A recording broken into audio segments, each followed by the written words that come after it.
जय हिंद दोस्तों, कैसे हो? उम्मीद करता हूँ आप सभी अच्छे ही होंगे।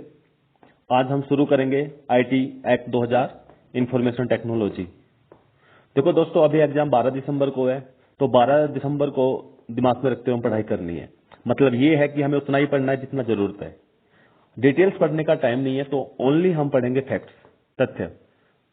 केवल उतना पढ़े जितना हमें जरूरत है। ठीक है, तो शुरू करते हैं इंफॉर्मेशन टेक्नोलॉजी के बारे में।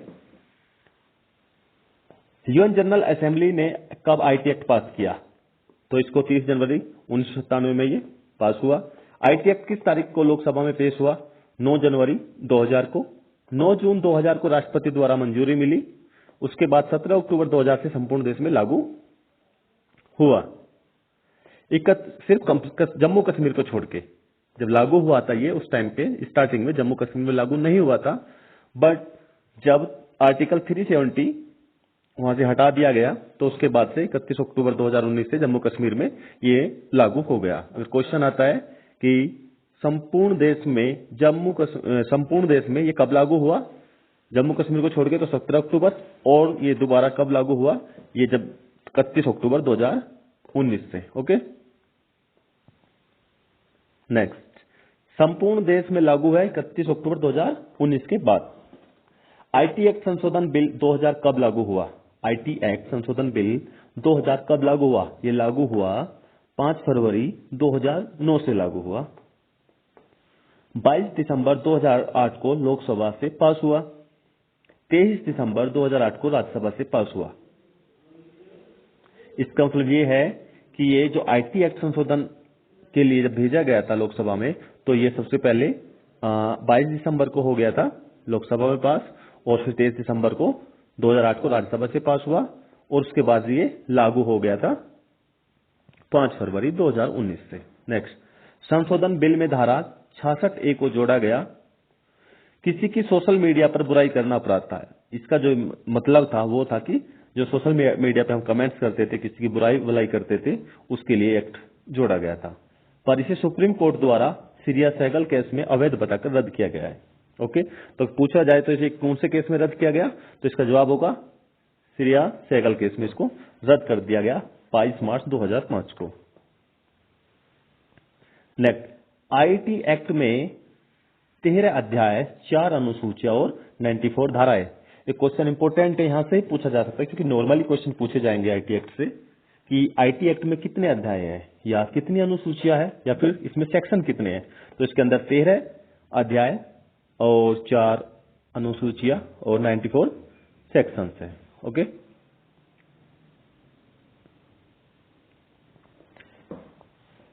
धारा 3A, ये इंपॉर्टेंट क्वेश्चन है, इंपॉर्टेंट सेक्शन है ये 3A, इलेक्ट्रॉनिक सिग्नेचर। जैसा आप किसी भी एग्जाम का फॉर्म भरते हैं तो उसमें सिग्नेचर करते हैं ना, कंप्यूटर से स्कैन होता है तब वो अपलोड होता है, तो उसी को सिग्नेचर बोलते हैं, इलेक्ट्रॉनिक सिग्नेचर। और ये किस आईटी की किस सेक्शन में है? तो ये 3A में। अगर पूछा जाए इलेक्ट्रॉनिक सिग्नेचर आईटी एक्ट 2000 में किस धारा में है, तो 3A में। ओके, नेक्स्ट, इस धारा को संशोधन द्वारा 27 अक्टूबर 2009 से जोड़ा गया। धारा 43, किस कंप्यूटर प्रणाली को नुकसान पहुंचाने की सजा जुर्माना। किसी कंप्यूटर प्रणाली को नुकसान पहुंचाने की सजा है जुर्माना। तो इसे समझ लीजिएगा, अगर कोई व्यक्ति किसी कंप्यूटर प्रणाली आदि को नुकसान पहुंचाएगा तो कंप्यूटर प्रणाली नेटवर्क के मालिक अथवा भारसाधक की मर्जी के बिना, मर्जी के बिना सिस्टम में इलीगल तरीके से घुसने की कोशिश प्राप्त करेगा। मतलब कि अगर हम किसी के कंप्यूटर को या सिस्टम को बिना उसकी मर्जी से उसको छेड़छाड़ करते हैं और वहां से कुछ कॉपीराइट कर लेते हैं, उसके सिस्टम से कुछ चुरा लेते हैं या कुछ डाटा इधर उधर कर देते हैं, वो सब जो कार्रवाई होगी वो सब किसके अकॉर्डिंग होगी? वो ये सब होगी धारा 43। सेक्शन 65, अगर कोई व्यक्ति किसी के सोर्स कोड के साथ छेड़छाड़ करेगा तो दंडनीय होगा। तो सोर्स कोड की बात आए तो 65। जैसे किसी सिस्टम में घुसने के लिए सोर्स कोड की जरूरत होती है। सोर्स कोड मतलब जैसे कि ओटीपी वगैरह या फिर उसका कुछ जैसे कि हमारे पासवर्ड्स वगैरह होते हैं, उनको सोर्स कोड बोलते हैं। सोर्स कोड से समझ सकते हैं क्या होगा, 65 से दोषी माना जाएगा। ठीक है, अगर हम मोबाइल लेके इसको छेड़छाड़ करते हैं, कोई उसकी कंप्लेन कर रहा है, तो आईटी एक्ट 65 से उसकी कंप्लेंट दर्ज होगी। ठीक है, तो उसके लिए सजा भी है, और सजा है कितना, 3 साल की सजा है और 2 लाख का जुर्माना है। 3 लाख की सजा या 2 लाख का जुर्माना या फिर दोनों। ओके, नेक्स्ट धारा 66, कंप्यूटर से संबंधित अगर कोई भी व्यक्ति किसी भी अपराध करेगा तो वह धारा 66 से दोषी माना जाएगा। इसका मतलब ये है, कंप्यूटर से रिलेटेड कोई भी अपराध, कोई भी क्राइम सीधा सीधा 66 में जाएगा, चाहे वो किसी भी प्रकार का क्राइम हो, वो 66 में जाएगा। ओके, धारा 43 का कोई भी काम बेईमानी कपटता पूर्वक करते तो दंडनीय होगा। धारा 43 का कोई भी काम बेईमानी कपट पूर्वक करते हो तो दंडनीय होगा। ओके, तो इसके लिए सजा है कितना, 3 साल तक की सजा और 5 लाख तक का जुर्माना है, दोनों। नेक्स्ट धारा 66 का ए, वो 66 था, अब इसका ए, संशोधन द्वारा जोड़ी गई। ये संशोधन द्वारा कब जोड़ी गई, 27 अक्टूबर 2019 से ये लागू हुई। ठीक है, ये कब लागू हुई, 27 अक्टूबर 2009 से लागू हुई। इस धारा में सोशल मीडिया पर बुराई करने पर केस हो जाता था। जो धारा है ना 66 से, तो जो सोशल मीडिया पर हम किसी कमेंट्स बुराई करते थे, वो सब इसमें इससे केस हो जाता था। जो मुकदमा फाइल होता था वो 66 ए से होता था। ये कब लागू हुई थी, 27 अक्टूबर 2009 को। सीरियस एंगल केस बनाम भारत,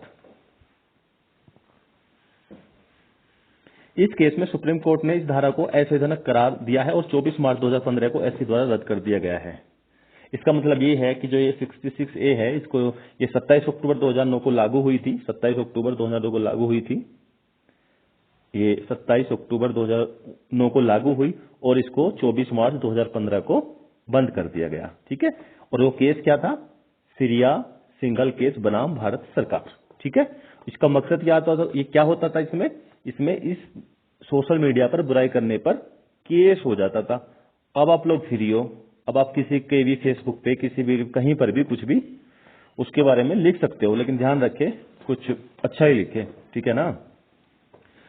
नेक्स्ट 66 का 5, साइबर टेररिस्ट करना या प्रयास करने का दंड, तो उसके लिए कारावास कितना होगा, आजीवन कारावास। 66 का एफ, साइबर टेररिज्म करना या प्रयत्न करने का दंड, अगर कुछ इससे कुछ क्राइम करते हैं, साइबर क्राइम करते हैं, वो किस में आता है, 66 के एफ में। नेक्स्ट 66 का ए, 67 का ए, कामुकता व्यक्त करने वाले कार्य आदि वाली सामग्री के इलेक्ट्रॉनिक रूप में प्रकाशन के लिए दंड। समझिएगा, कामुकता व्यक्त करने वाली कार्य आदि वाली सामग्री, जो कंटेंट है कि इलेक्ट्रॉनिक रूप में प्रकाशन के लिए दंड, मतलब कि जो कोई व्यक्ति कहीं अश्लील वीडियो या फिर कुछ कमेंट्स बाजी जो भी कुछ होगा इसके अंदर, समझ सकते हो आप इसको, समझदार लोग हो, तो ये सब करेगा तो वो कहाँ होगा, वो सब 67 के ए में। समझ गए ना, कोई अश्लील वीडियो या अश्लील चैट वगैरह जो भी कुछ होता है वो सब कहाँ आता है, 67 के ए में आएगा। उसके लिए दंड कितना है, पहली बार में, अगर पहली बार अपराध क्या है कि कहीं किसी ने पहली बार अपलोड किया है 67 के ए के अकॉर्डिंग, तो उसको 5 साल तक का कारावास हो सकता है, 10 लाख तक का जुर्माना। अगर वो नहीं मानता, वो फिर भी दूसरी बार करता है, तो नेक्स्ट टाइम को उसको किया जाएगा 7 वर्ष तक का कारावास और 10 लाख तक का जुर्माना। ओके, नेक्स्ट 67 का बी, कामुकता को बढ़ावा देने वाले कार्यों में बालकों का चित्रण। ठीक है, कामुकता समझ, वो उसी से रिलेटेड है दोनों, ये 67 का बी।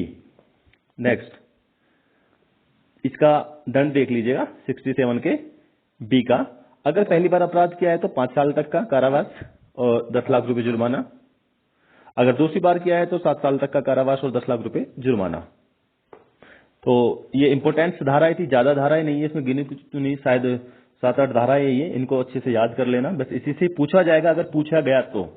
ठीक है, इससे बाहर तो शायद कुछ नहीं आएगा, क्योंकि ज्यादा कुछ नहीं पूछा जाएगा, मेन चीजें पूछी जाती है, और इसमें जो सबसे ज्यादा इंपॉर्टेंट है वो सिर्फ ये है 65, ठीक है, और 63 और धारा 3A, और सबसे मेन इनको याद रखना, आईटी एक्ट में 13 अध्याय और 4 अनुसूचियां और 94 सेक्शंस है। ओके, और IT act UN general assembly में आईटी एक्ट कब पास हुआ था? एक ये चीज 30 जनवरी 1997 में। तो थैंक यू सो मच। अगर आपको ये वीडियो पसंद आती है, अच्छी लगती है, तो प्लीज आप सभी से मेरी रिक्वेस्ट है, इसको क्या करना है, शेयर करना है, जिससे कि हमारे और अन्य दोस्त जो एग्जाम देने वाले हैं ना, ये नहीं सोचना कि वो फेल हो जाए, ये सोचो कि वो भी हमारे साथ में लग के पास हो जाए